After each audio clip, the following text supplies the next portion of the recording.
My ancestors and your ancestors were kidnapped in a foreign country in the continent of Africa and dragged over here in chains and deplorable conditions and enslaved, and our culture and our family structure and our way of life destroyed for 249 years. And then another 100 plus years of Jim Crow and subpar wages and no basic civil rights. And we had to fight and die for it. But this country got the wind in its capitalistic democracy from us. The White House was built by black slaves. So we made industries economically viable that weren't. And that gave the wind, that put the wind in America's sails to make America this great nation. So America owes us. But that's it. Stops right there. Because our fight is for us to get our share and our children to be better educated.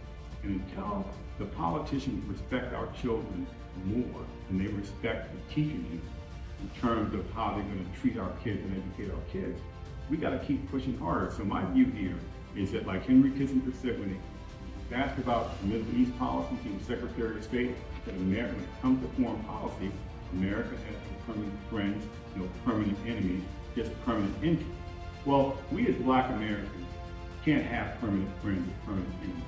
We have to have permanent interests to move our agenda forward until we get to a place of equality, where there's no wealth disparity, there's no income disparity, and there's access to capital equally, and there's no educational barrier. When we get to those places, then we can start talking about other things.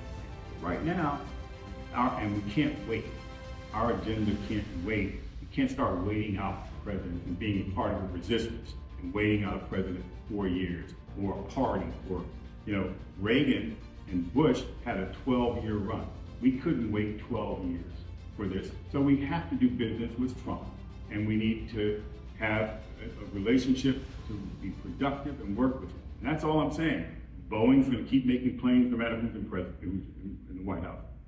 Ford, General Motors, they're going to all make cars. Everybody's going to keep doing business. Why are we the dumb ones that are going to be out here protesting and being used by these far left liberals to perpetuate an agenda that is inconsistent with most of our values anyway? I mean, it's mind-boggling. And so that's why I step out on these issues, because these politicians have betrayed our trust. They have gone to Washington, D.C. and gone into office and betrayed our trust. And I would say that applies to about 80% of it. No commitment to issues, no real meaningful agenda to move our people forward. So we as business people have to, we as Americans have to. So black Americans have to look at where we are. So the reality is that Republicans can do good things and Democrats can do good things. Democrats can do bad things too, and so can Republicans. And so, first of all, black Americans have to remember history. So the man that signed the Emancipation Proclamation freed slaves was a Republican. He wasn't a Democrat. Abraham Lincoln was a Republican. And he did a great thing for America. He did a great thing for our people.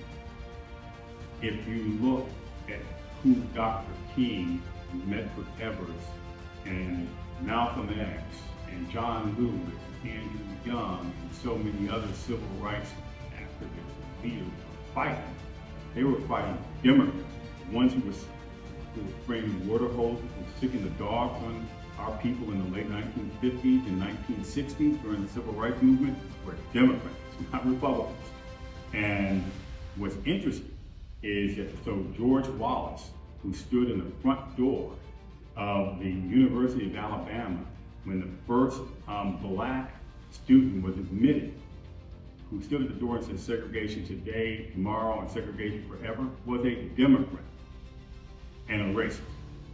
And so, in fact, Martin Luther King Sr., the first Democrat he voted for was John Kennedy. And that was in 1960. And it was because of John Kennedy's support of the civil rights movement. If we look at who did the most for civil rights after Kennedy and after his assassination, would be Lyndon Baines Johnson. President Johnson referred to us as the N word all the time. He was a racist, but he was a practical politician. And so the civil rights leaders did business with him. and did it from a position of strength and integrity, and were able to move us forward with Voting Rights Act, Civil Rights Bills, and so many other things we've got before.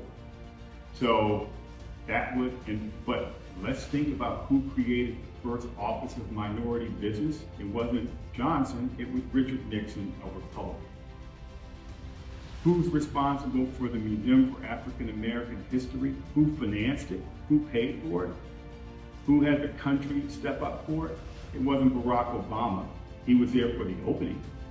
It was George W. Bush, a Republican. At the end of the day, we're still going to be American. We're still going to have a struggle. And we're still going to be lagging behind. And so we can't put the agenda on hold because we don't like the person who's running the country. And by the way, most of the people who don't like Donald Trump don't like him because of what they've been told, not because of what he has done. Because what he has done for black people is he has commuted sentences. He has suspended sentences in jail. He has freed many people who were in jail for nonviolent crimes. He funded historically black colleges at record levels and did it for a 10-year period of time, as opposed to what the Democrats had, the black colleges coming to Washington every year to get funding for historically black colleges. He's made a point of trying to incorporate more black entrepreneurs in business. So, okay, those things sound reasonable to me. He's reaching out to black voters to try to get support by earning it with some policies. This environment today is worse than the one my mother and father had when I was born. That's inexcusable. And that we have ourselves to blame for that, because we've entrusted these responsibilities to people who do not deserve them and who don't respect it. And so we have to be willing to change and shake things up. And by the way, follow some of Trump's playbook. Let's shake things up. This isn't working.